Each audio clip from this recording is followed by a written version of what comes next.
a este grupo de presentadores de este nuevo trabajo de Víctor Tenorio, Memorial de los Recuerdos. Tomará en principio la palabra Daniel Quispe, le seguirá Walter Bustamante y concluiremos con Ranulfo Cabero.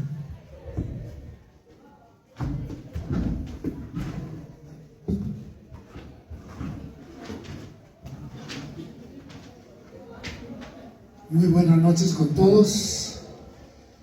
Saludando aquí a Willy del Pozo, porque él es el animador, organizador de este evento. Al maestro Víctor Tenorio García, un maestro que ha estado en las aulas universitarias, dando su luz, compartiendo su saber, y aún después de ello sigue todavía iluminándonos. Aquí el doctor Ranulfo Cabero, que también es un excelente investigador, catedrático de la universidad, siempre del lado de la cultura, gran promotor también, ¿no? del saber, del conocimiento, y Walter Bustamante, quien no solamente ha hecho labor teatral, sino también cultural. Y a todos ustedes, visitantes de otros países, público en general. La reunión que nos trajo aquí es para realizar la presentación del libro Memorial de Recuerdos de Víctor Tenorio García, editado por Altazor, ¿no? A cargo de Willy del Pozo. Recién lo tengo, está quemando el libro.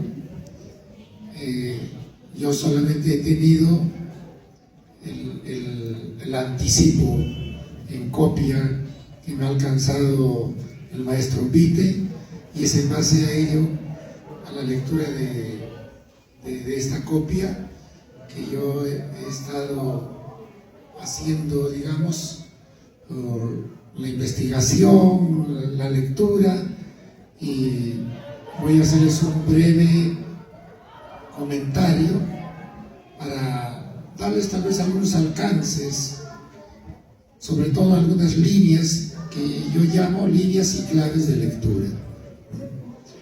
Bien, para empezar entonces, cineastas y directivos como el CEO, que es el director ejecutivo de Disney, un tal Bob Iger, que durante mucho tiempo ha estado en este cargo, defienden que, cito acá, tienes que tener una buena historia, argumentando que una ejecución impecable no puede salvar un guión aburrido o predecible. Es decir, que en el caso de la literatura y el cine, si no hay una buena historia que contar, todo puede derrumbarse. Que hay que tener una buena historia, ya que eso puede hacer predecible el guión, el texto, y bueno, puede ser un fracaso. Por su parte, Clara Tiscar, que es una escritora y también guionista española, y es de Barcelona, suele parafrasear esta idea señalando que, y cito, dice ella: lo importante no es tener una buena historia, sino saber cómo contar. Cierro cita. Como ven, son dos posiciones opuestas. Para unos, la historia es lo más importante y lo que pueda definir, sea el texto literario o el guión cinematográfico. Pero para Clara no se trata de la historia, del contenido, de la idea, sino el modo como se cuenta algo, un tema, una anécdota, ¿no? Una historia. Robert McQueen, que es un famoso guionista y gurú del storytelling, de la narrativa, tiene un libro titulado El guión.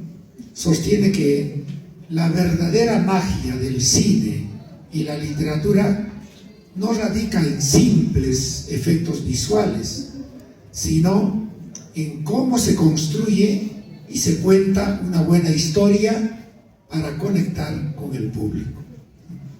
Como ven, él también va por, digamos, la forma de cómo se reviste, ya sea con palabras o con imágenes, una idea para darla a conocer a un público. En nuestro caso, si se trata de la literatura, a un lector. Bien, a pesar de que hay diferentes propuestas, diferentes posiciones,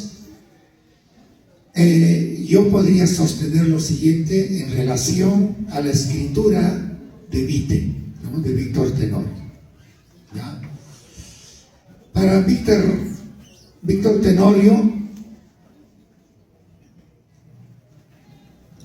así como para otros escritores importantes, está la posibilidad de apropiarse de cualquier historia, sea una gran historia, sea una historia superficial, menos importante. ¿Para qué? Para darle una forma estética, y a partir de esa forma estética hacer la historia, sea tan importante o no importante, hacerla trascendente. Esa es la magia en la cual algunos importantes escritores a través del trayecto han logrado. Es decir, solamente algunos logran hasta un tema que puede ser menos importante, convertirla en importante. Y eso es a través del uso mágico de la palabra y del dominio del sistema literario, que consiste no solamente en el manejo del lenguaje, sino en el manejo de una estructura, en el manejo de cómo vertebrar las ideas, en el manejo de las perspectivas que se asumen para narrar una historia, en el manejo del contenido, cómo un contenido puede ser motivo para tratar desde diferentes puntos de vista y darle el realce o la importancia. Bien, el texto. Aquí tenemos el texto. Se inicia con un epígrafe o una cita de Juan Atursaico. Bueno, ahí hay una introducción, hay toda una parte, si se quiere, del Memorial de los Recuerdos. Está el romancero Morochuco con la parte de los poemas, romances heroicos, luego romances legendarios, y luego viene un conjunto de narraciones con el título de Secretitos para 4 gatitos.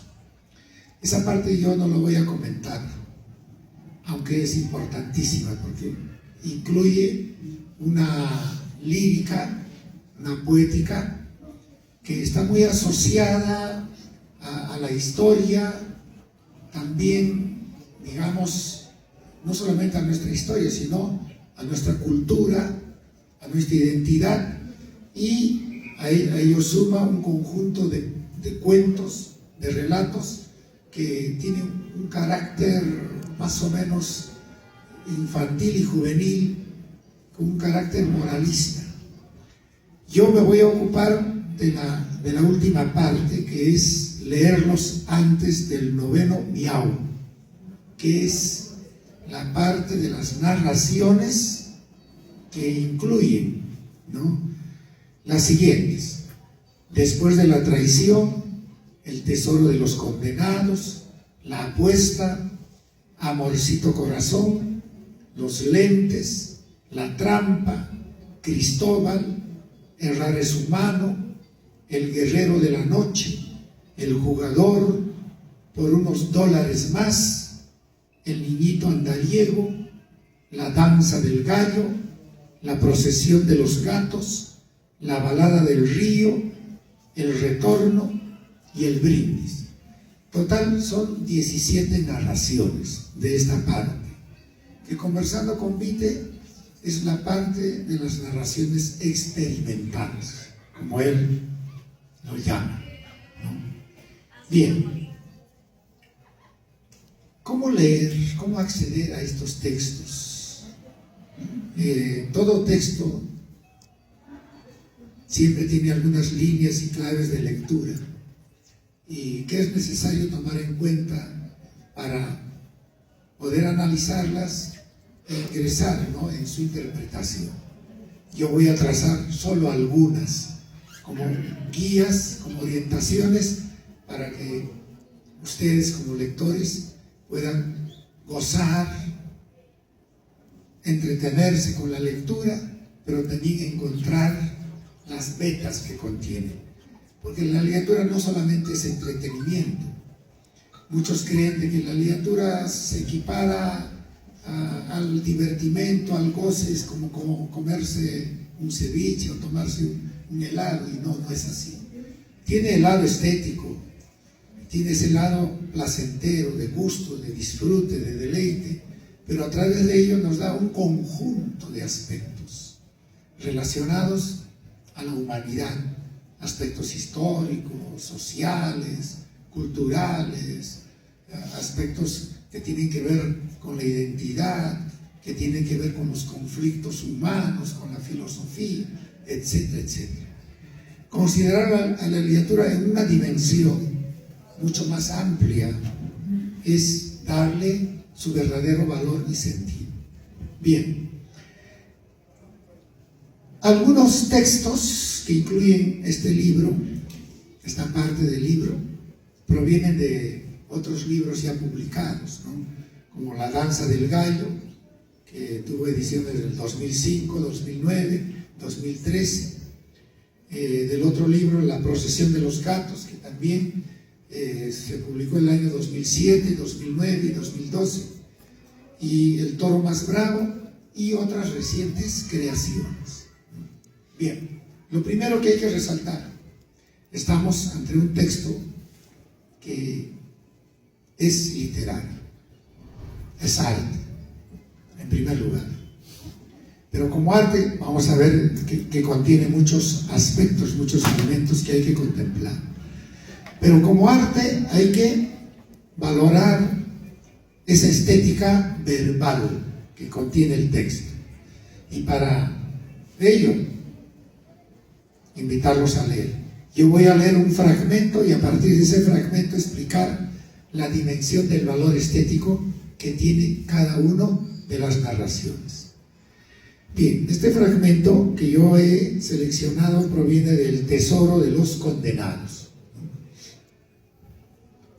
Bueno, Ayacucho siempre ha sido un crisol de narraciones que parten a partir de los tapados, ¿no? Los tapados, los tesoros que desde de la etapa prehispánica, luego la llegada de los españoles, hasta los periodos de la emancipación, independencia y hasta el presente siempre han sido motivo de diferentes historias. Entonces, en este cuento, por ejemplo, se destaca eso, ¿no? Pero hago una cita de un fragmento, solamente para ver la estética verbal. El texto dice lo siguiente: y así, siguen parloteando que en la oscuridad las nominaciones, Taitacha, Diosito, descendían por el ombligo hasta llegar al infierno. Diosito lindo, papacito, y les enseñabas, sobre todo, cuál era el demonio que no debía quedarse fuera, para preservar la paz y la salvación de los hombres. Y siguen contando los mal pensados, con sus caras coloradotas y desternillándose sobre una banca de la plaza de armas, muertos de risa, que te amanecías metiendo y sacando al innombrable diablo del infierno, mientras ellas agonizaban y resucitaban por la salvación de los pecadores. Amén. Este fragmento pertenece a una parte en la cual se ha dado las violaciones de los curas, de los sacerdotes a las mujeres. Y cuando se habla aquí al violador y se habla del diablo, simbólicamente se están refiriendo no directamente al diablo, sino al acto de la violación, y al pene como el diablo que entra y sale. Por tanto, podemos decir lo siguiente: aquí, cuando se habla de un acto de violencia sexual, coital, en este caso, no se dice directamente, sino se utiliza la simbología. Y como verán, el manejo del lenguaje simbólico está muy ligado también al humor, ¿no? Por eso dice, y así siguen parloteando que en la oscuridad las nominaciones, Taitacha, Diosito, descendían por el ombligo hasta llegar al infierno. Se ya imaginarán a qué se refiere con el infierno. Diosito lindo, papacito, y les enseñaba sobre todo cuál era el demonio que no debía quedarse afuera para preservar la paz y la salvación de los hombres. No solamente está la descripción simbólica del acto de violencia, no solamente está la parte humorística, sino también está la denuncia, el cuestionamiento a un acto de violencia que se da.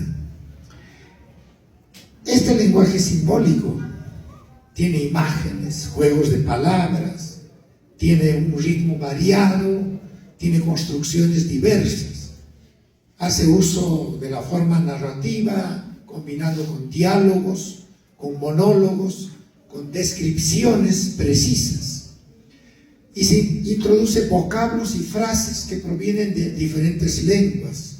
No solamente está el uso del castellano, claro, que es la lengua principal, pero a ello se suma el uso del quechua, del inglés, del francés, del latín, etc.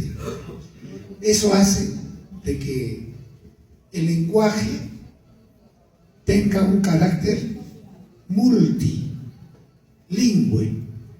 y para acceder a ello nos invita precisamente a nosotros como lectores a dominar, ¿no?, esos diversos sistemas. Pero también es un lenguaje que se pone en la línea del habla de los personajes y de sus condiciones, tal así a los sectores o a las clases sociales al cual pertenecen, y podemos en ella encontrar los diferentes dialectos, no solamente de la provincia de Ayacucho, sino también de la costa, y los diferentes sociolectos, cómo habla un cura, cómo habla un militar, cómo habla un campesino, ¿no?, etcétera, etcétera. Y también es un dialecto, un lenguaje plural, porque introduce diferentes discursos, como notas, citas, canciones. En el texto de La Trampa, por ejemplo, es un cuento, se recoge una canción de Tarma, ¿no?, y donde dice: cuidado, cuidado, lobito porfiado, caigas en la trampa por enamorado, ¿no?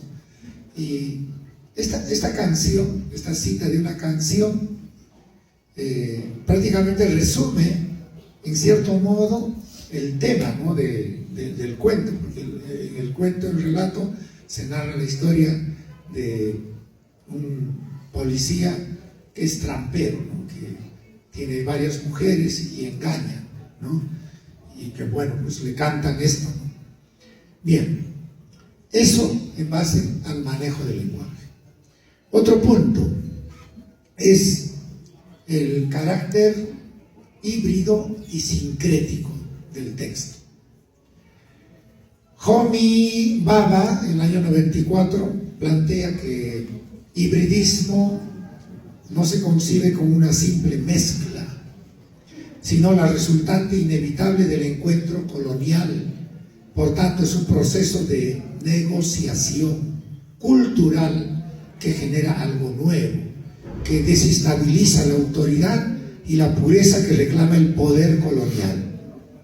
Trata sobre el tercer espacio como liminal en el cual se da el hibridismo, lo cual es un espacio de ambigüedad y traducción que permite la reinterpretación de significados y símbolos. Es desde este punto que el subalterno puede desafiar y rearticular el discurso dominante. ¿Qué encontramos en los diversos textos de Memorial de Recuerdos? Vamos a encontrar esa convivencia tensional de ruptura, de contradicción, de lucha entre diferentes culturas. Y cada cultura, con sus diferentes visiones, con sus diferentes propósitos, con sus diferentes perspectivas. Pero vamos a ver de que en esta tensión en la cual podemos notar nosotros diferentes culturas que entran en una tensión, vamos a notar que algunas buscan ejercer el poder, el dominio sobre otros, y otras culturas buscan resistir y rebatir el dominio de las otras culturas. Eso es la parte híbrida. Pero veamos que también tiene la parte sincrética. Una perspectiva crítica del sincretismo podemos hallar su origen en la fusión de diversas prácticas culturales y en las distintas religiones. Así el sincretismo se concibe como un caso específico de hibridismo. Este fenómeno no deja de lado las relaciones de poder y violencia. Muchas veces conllevan a procesos complejos, conversiones forzadas, resistencia cultural encubierta, etc. Por ejemplo, tenemos la referencialidad a lo cristiano católico y a la cosmovisión andina. Eso vamos a encontrar, por ejemplo, cuando ustedes lean el texto del niño andariego, donde se narra una historia que ya viene próximo a Navidad. Y entonces ahí está la presencia del niño Jesús, pero relacionado aquí a un niño andino. Y entonces ahí está la parte sincrética. El retorno, que es este texto, incluye la visión mítica, la creación ancestral de los dioses andinos. No solamente se relata una historia, sino que se introduce elementos del mundo andino. Cito: allí en la isla mayor de la laguna de Guairapunco, dice, en la puerta del viento, fueron engendrados los primeros Mina, varones y mujeres, por obra del trueno y del rayo, tras la luz anunciadora del relámpago. Nacieron con los dones del dios Huirajucha, que los forjó con tierra, agua, aire y fuego, y les dio energía.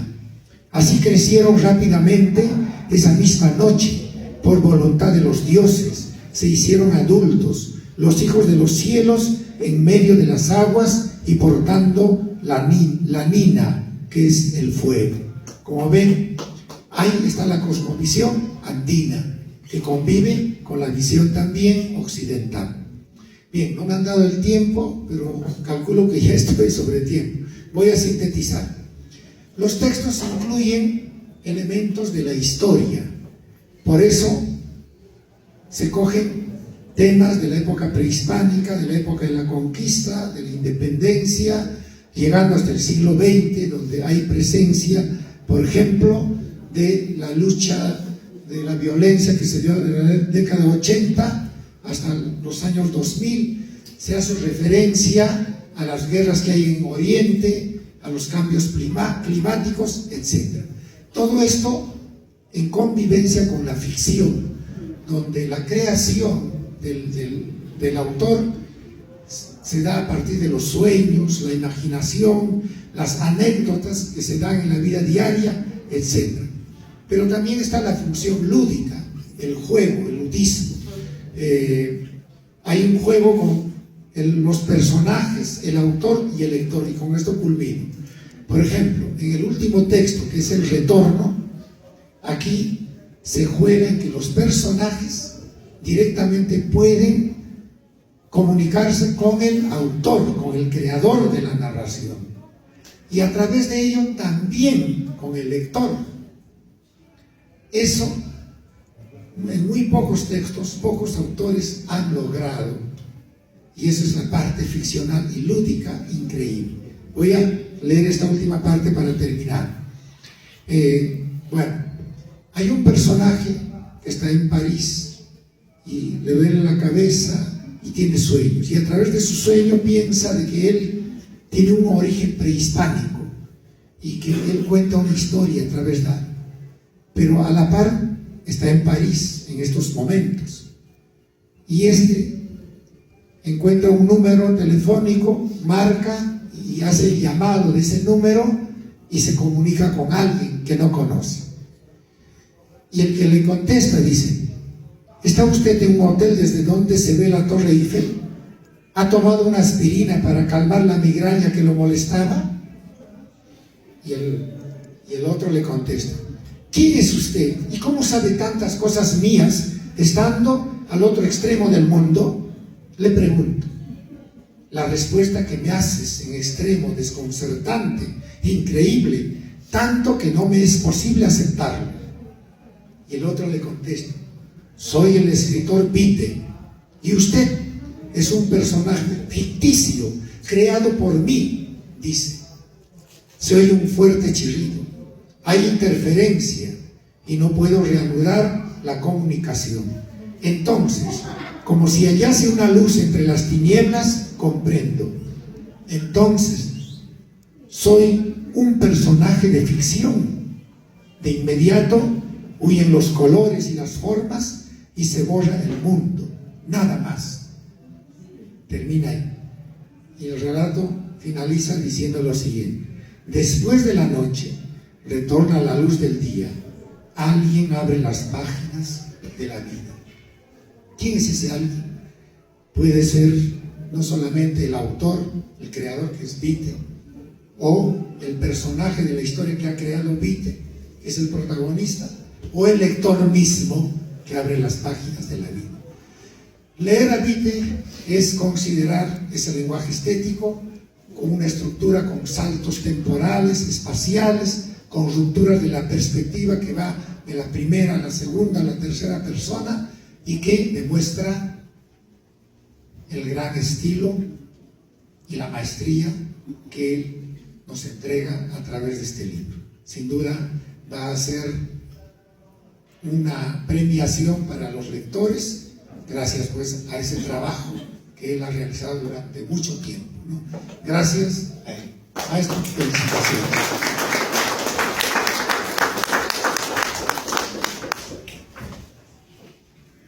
Querido Víctor, doctor Ranulfo, querido Danielito, estimado Willy, amigos y amigas, amantes de la palabra y de la memoria viva de nuestros pueblos. Suscribo el 100% lo que ha dicho Daniel. Yo procuraré decir algo más, sobre todo la primera parte del libro. Voy a pedirle a Willy que me haga la señal exacta en el momento en que debo terminar, para no tener problemas. Decía que nos reunimos hoy para celebrar un acto que no es menor en la vida cultural de Ayacucho, del Perú y de la literatura andina.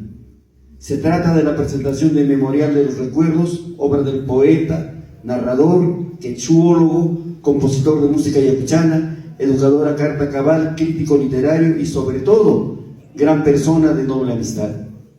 El maestro Víctor Antonio Tenorio García, catedrático emérito de la Universidad Nacional de San Cristóbal de Huamanga. Un título largo, sí, pero que apenas alcanza para nombrar la anchura de su obra y la hondura de su compromiso con la tierra que lo vio crecer, sentir y pensar. Antes de adentrarnos en las páginas mismas de este memorial, quiero detenerme en una palabra que da título al libro y que es a la vez su sostén filosófico y su apuesta ética: la memoria. En las tradiciones occidentales, la memoria ha sido entendida desde la antigüedad clásica como memocine, madre de las musas, condición de posibilidad del arte y del conocimiento. Pero en las ciencias sociales y humanas contemporáneas, la memoria ha adquirido un estatuto polifónico. Desde la historia, Pierre Nora distinguió entre memoria e historia. La primera es vida, siempre actual, afectiva, mágica. La segunda es representación, análisis, distancia crítica.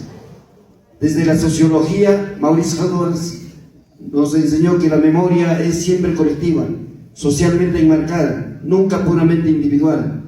Desde la antropología, la memoria se revela como práctica ritual, como performance que recrea el pasado en el presente para asegurar la continuidad de los grupos humanos. Vale decir que implica no solo el recuerdo, sino la base misma sobre la cual se construye el conocimiento, la poesía y la historia. Por lo tanto, sin memoria no hay aprendizaje ni creación. Más profundamente, en la cosmovisión andina, la memoria no se opone a la historia ni se reduce a un registro cognitivo. La memoria andina es práctica vital, es reciprocidad con el tiempo, es Pachamama que guarda los huesos de los antepasados y los hace brotar en el maíz. Para los pueblos quechuas y aymaras, el pasado no es un ayer muerto, sino un ñaupa pacha, tiempo antiguo, que cohabita con el kunan pacha, tiempo presente, y anticipa el jipa pacha, tiempo futuro. Esta temporalidad cíclica y espiralada se rige por el principio de complementariedad, yanantin, masintin. No hay opuestos irreconciliables, arriba y abajo, pasado y presente, vida y muerte, hombre y naturaleza se corresponden y se necesitan. El maestro Tenorio García, desde su formación quechuológica y su experiencia vital en Huamanga y los parajes morochucos, ha asumido esta noción de memoria como un tejido donde cada hilo remite a otro. Por eso su libro no se llama archivo ni crónica, sino memorial, palabra que en español antiguo designaba un escrito que se solicitaba justicia o se pedía merced, pero también un libro de apuntes para recordar. Aquí la justicia que se pide es la justicia poética, que los bravos cangalinos, sus caballos, sus toros, sus amores imposibles y sus muertes enamoradas no caigan en el olvido, que la perdiz Yutitu, el búho sabio, el gallito Painamá y la reina Ucucha Octavia sigan siendo maestros de vida para los hombres y mujeres de hoy y de mañana. En los Andes la naturaleza no es un escenario inerte, como bien lo desarrolló el gran José María Arguedas en sus cuentos, novelas, poesías y ensayos, donde los ríos tienen voz y el Pisonay es un dios querido. La cosmovisión andina postula una comunidad ontológica entre humanos, animales, plantas, cerros, manantiales, astros y piedras. Juan Ocio y Juan Anción, entre muchos otros, han mostrado cómo las deidades locales Apunchicuna, Amarucuna, Pachamamanchi son parientes, no objetos de culto distante. El principio de complementariedad implica que ningún ser se basta a sí mismo. Todos necesitan de todos, y esa necesidad es a celebrar en la fiesta, en la faena, en el canto, en el poema. Víctor Tenorio ha interiorizado esta lección hasta el tuétano. En Memorial de los Recuerdos, cada animal es un sujeto de derechos narrativos. Mataviento, el caballo de Basilio Auqui Huaytaya, no es un simple corcel, es cómplice de la libertad, es aire hecho músculo, es el que permite la gesta. El toro Candela cabalgando por el Guatachuta, Víctor lleva en sus cuernos el fuego de la resistencia. Petronila, la perdiz Yutitu, no solo enseña obediencia, ella misma es una yachachi, maestra emplumada. El búho sabio imparte justicia porque la justicia no es monopolio humano.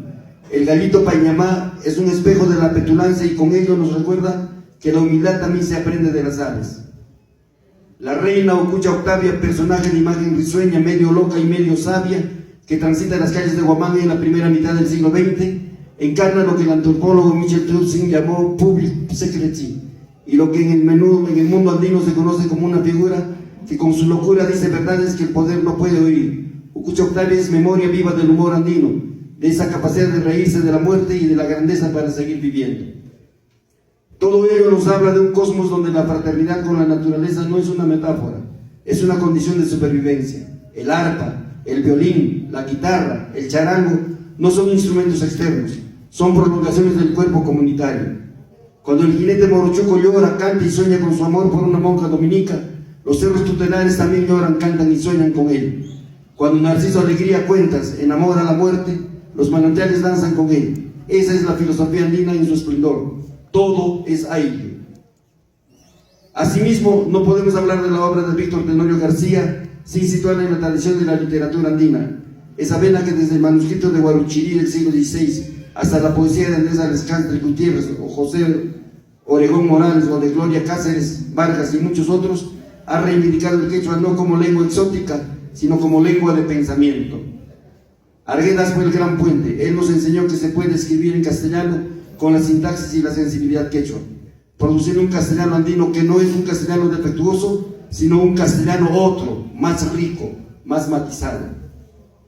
El maestro Tenorio, como quechólogo, va más allá. No solo traduce o rescata vocablos locanos, como bien ha señalado Daniel. Él piensa en quechua, incluso cuando escribe en castellano. Sus versos libres al morochuco modo tienen ese ritmo que viene del jaili, del jaraui.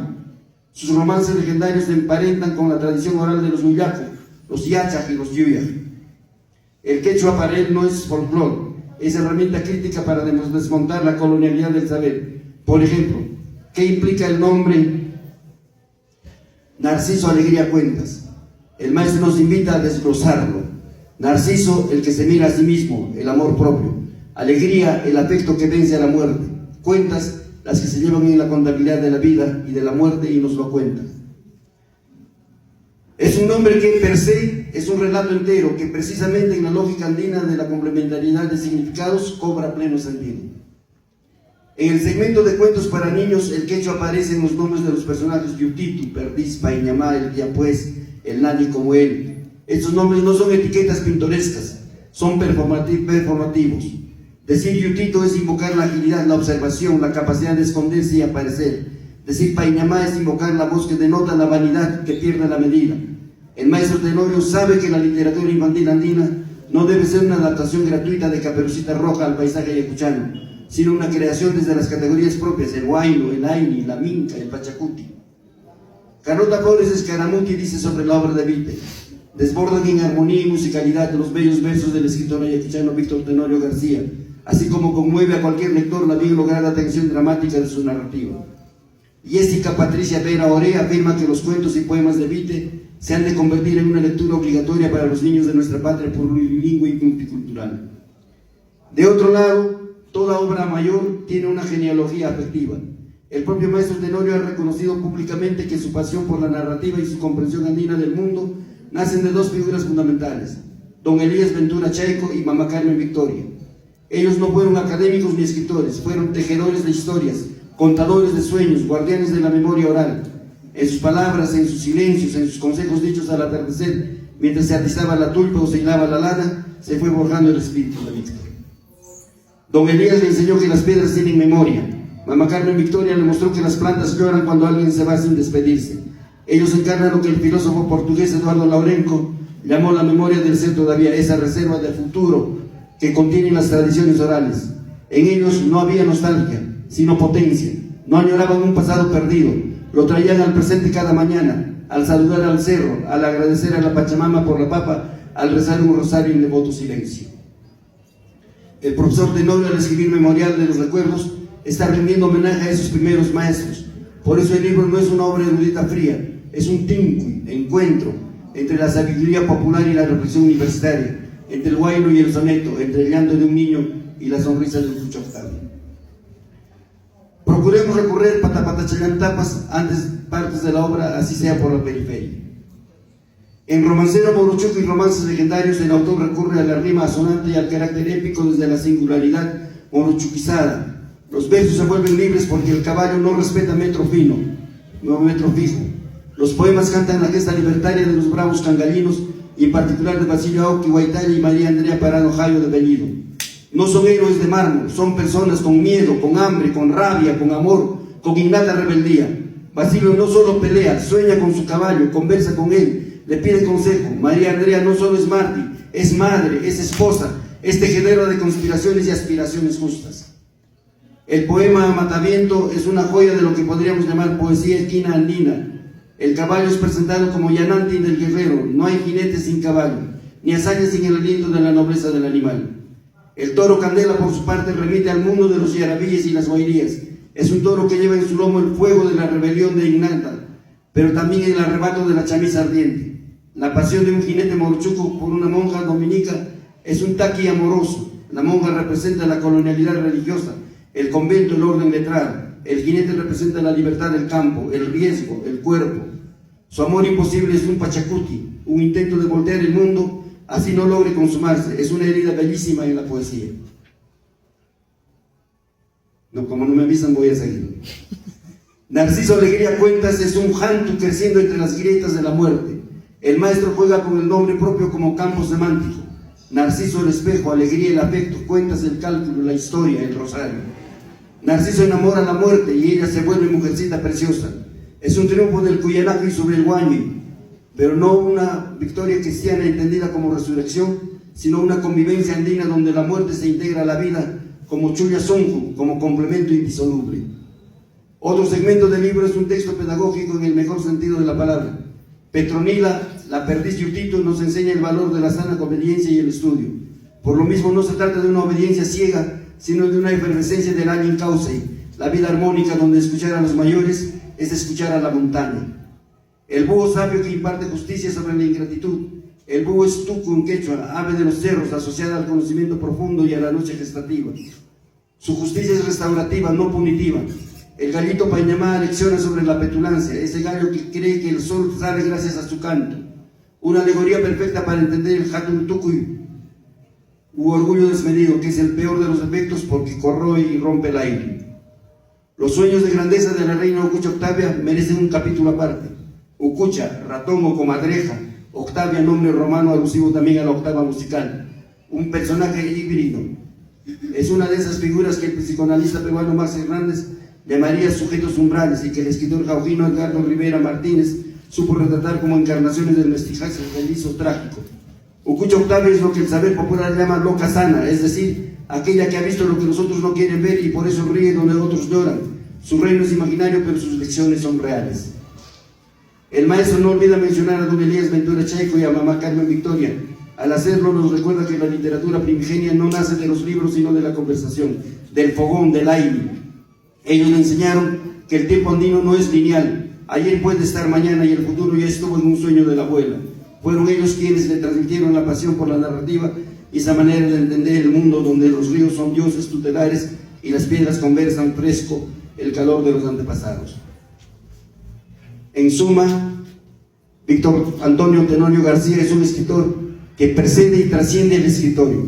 Es catedrático emérito de la Universidad Nacional de San Cristóbal de Huamanga, sí, pero también es músico, compositor de música yaquichana, crítico literario, educador que ha formado generaciones en diversos niveles educativos. Sin embargo, lo que más lo distingue es su calidad humana, esa noble amistad que lo caracteriza. Quienes lo tratamos sabemos que escucha tanto como habla, que enseña tanto como aprende, que celebra los aciertos del prójimo con la misma emoción con que canta y celebra un huayno bien cantado. En tiempos donde la academia a veces se enfría el alma, el maestro Tenorio ha mantenido el calor del Llampo Zunjo. Por eso su Memorial del Recuerdo no es un libro para archivarse, es un libro para leerse en voz alta, bajo un molde milenario, para cantarse con guitarra, para contarse a los niños antes de dormir. Es un libro que devuelve la palabra a la comunidad. Muchas gracias.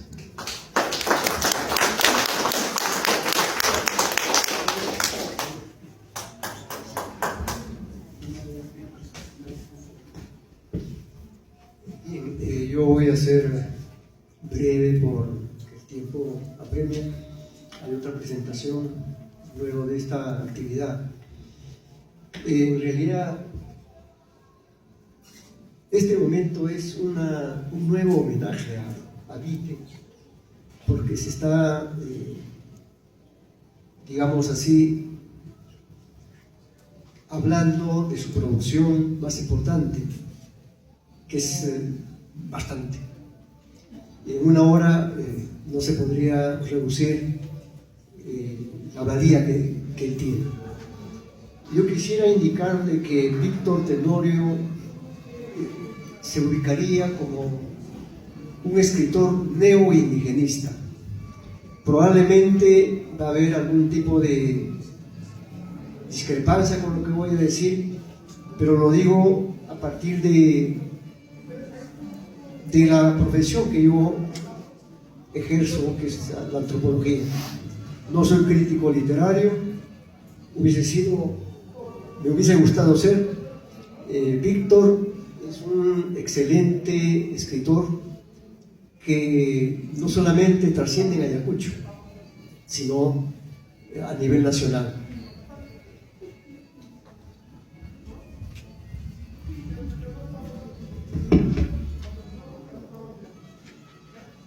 Yo acabo de llegar de Lima y Vite tiene muchos fans en Lima. Conversé con uno de ellos y me dice que su poesía es bastante importante, lleno de figuras literarias y con un mensaje y un simbolismo profundo. A él le gustó el siguiente poema: guarda las gotitas de miel que despiertan hechas música en el pico azul de las alondras, y dame los 10.000 besos que me debes desde que encadenaste mi ternura a tus pasos de flor de mañana. Devuélveme todas las miradas que gasté buscándote a la vuelta de todas las esquinas de mis días. Es excelente, es fuerte, es majestuoso lo que Vite señala en este poema, que para el amigo que les cuento significó un poema que estaría a la altura de los mejores poetas, no solamente del Perú. Con motivo del bicentenario de la batalla de Ayacucho y de la independencia, en Ayacucho se ha dado un debate bastante fuerte, que continúa y seguirá en los años que vienen con más intensidad. ¿Cuál fue el centro de ese debate? Si Ayacucho tenía héroes populares o no, o eran puros inventos y mitos. Basilio Auqui fue un mito, dicen. María Parada de Bellido fue una invención. Ventura Jalamaqui no existió, etc. Frente a esto, a esta posición que va en contra en realidad de la identidad cultural de la región de Ayacucho, y por qué no decir de la valía histórica de estas gestas que he mencionado, un grupo de historiadores y antropólogos hemos salido al frente y estamos en ese batallar, porque sobre todo los profesores de educación primaria y secundaria en Ayacucho, a partir de sus producciones artísticas, música, la canción, el poema, teatro, etc., han logrado construir cierta identidad a partir de la batalla de Ayacucho, la independencia y los héroes populares. En ese camino he encontrado a dos grandes escritores en Ayacucho. Uno es Atilio Rivera y otro es Vite Tenorio, que en este libro tan importante que es Romancero Morochuco, publicado en 2005, se adelanta a homenajear a la población cangallina, a la cual pertenece Basilio Auqui, María Parada de Bellido y otros. Digo que se adelanta en hacer un homenaje a la participación de esta población, diríamos así, llamada subalterna por algunos, otros población de segunda calidad, una población prácticamente disminuida por el sistema en el que vivimos. Y Vite lo que hace es reivindicar, poner en alto a esta población que en realidad es parte de nuestra nacionalidad, es parte del Perú profundo y es una población marginada por el sistema. En el Romancero Morochuco, Vite Tenorio acompaña varios poemas, como por ejemplo a María Parada de Bellido, a Basilio Auqui, que ha dado lugar a que en el libro que yo escribí el año pasado lo tomara en cuenta. Y quisiera resumir de la siguiente forma.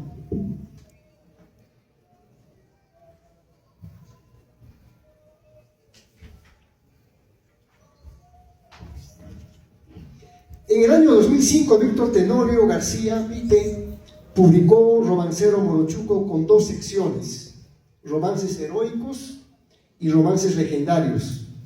En la primera se encuentra el poema romance El cantar de María Parado de Bellido, el martirio de la madre, en el que la madre que ordenaba luceros está en aprietos y su muerte es la muerte del amor a la libertad.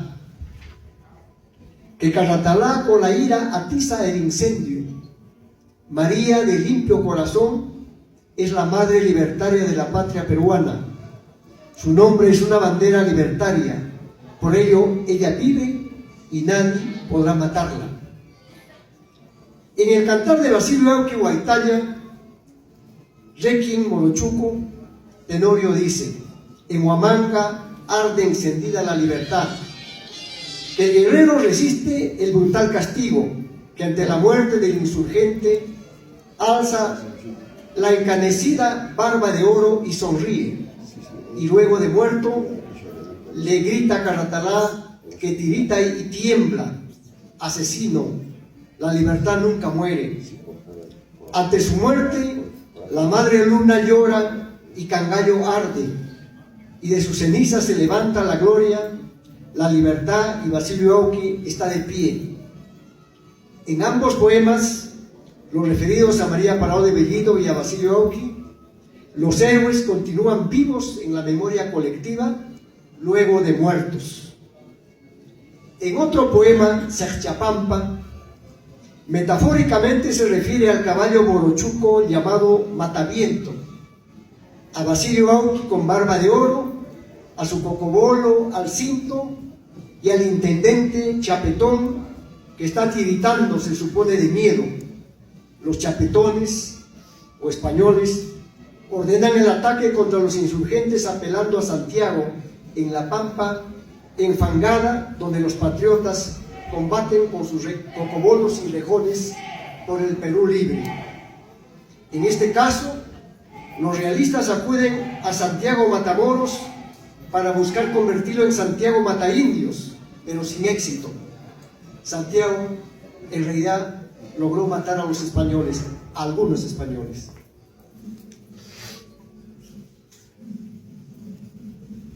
Podríamos seguir señalando o mencionando algunos de los poemas históricos de Pite con ese contenido neoindigenista, pero a la vez de reivindicación a los hechos épicos que el país ha tenido, como el bicentenario de la batalla de Ayacucho y de la independencia. Pite, como muchos maestros de primaria y secundaria y también profesores universitarios, es uno de los que ha ido construyendo la identidad regional de Ayacucho a partir de estos hechos épicos que para nosotros es muy importante. Por eso creo que su producción marca un hito importante y su valía, como ya dije antes, va más allá del ámbito de la región de Ayacucho. Es un escritor, un poeta muy consagrado, y como dije también al inicio, creo que esta noche es un nuevo homenaje que se hace a su obra, que recién en realidad el libro lo conozco en este momento. Lo que Pite me señaló al invitarme, por el que yo agradezco mucho, es una parte del libro que esta noche se está presentando. Felicitaciones a Víctor Tenorio. Víctor Tenorio forma parte de esa legión de escritores que Ayacucho tiene el honor de tenerlo. Muchas gracias.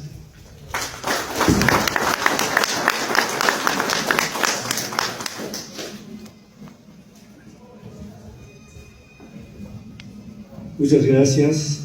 En primer lugar, el agradecimiento a todos ustedes por estar en este evento, a todos y cada uno de ustedes.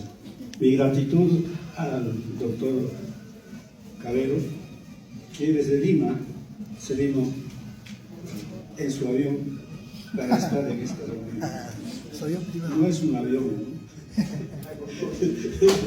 Bien. aquí al maestro Manuel Quispe Torres, profesor universitario, doctor en literatura, que ha tenido la gentileza de leer el libro en Machoto, porque recién el libro hoy día, por el milagro de Willy, ha logrado salir. Y Willy es alguien que hace magia también en cuestión de ediciones. A mi querido amigo Walter Bustamante, maestro, educador y escritor, quechuista también. Además de eso, es teatrero, teatrista, es escritor. ¿Qué más decir? Creo que todos ellos conforman un grupo muy importante en Ayacucho. Son personas que brindan su cariño sin pedir en cuenta, sino más bien tal vez un apretón de manos y el corazón dado en ese apretón. Por supuesto que irá con un libro también, pero eso es muy poco. En realidad, nuestra intención en el trabajo ha sido recuperar el patrimonio legado de nuestros ancestros, a partir de la lengua materna, a partir de las vivencias, a partir de todos esos conocimientos y saberes andinos, de esos pueblos que han sido siempre preteridos, han sido sojuzgados, humillados, ofendidos hasta la saciedad, y que siguen siendo invisibilizados. Y muchos de estos relatos reivindican, ponen en letras de molde la literatura andina, porque tenemos otra vertiente que es la quechua, que en esa vertiente hemos escuchado esas canciones, esos cuentos, esas fábulas de labios de Mamá Victoria, de don Elías Ventura y de otros narradores.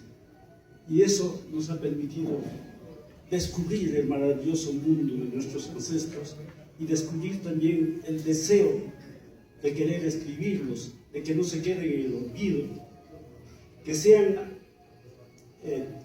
convertidos en textos, en literatura, y que hablen por los que fueron, sin embargo siguen vivos en nuestro corazón y siguen hablando en las letras. ¿Es esta una de las formas de reivindicar a nuestro pueblo?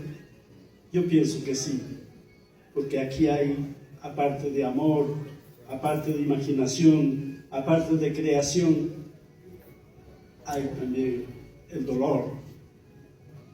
Está patente la lucha, la protesta y el deseo de conquistar días mejores para todos. Muchísimas gracias a todos ustedes, gracias nuevamente a quienes me acompañan y gracias nuevamente, repetidamente, y perdonen mis humildes palabras, el libro hablará por mí. Gracias.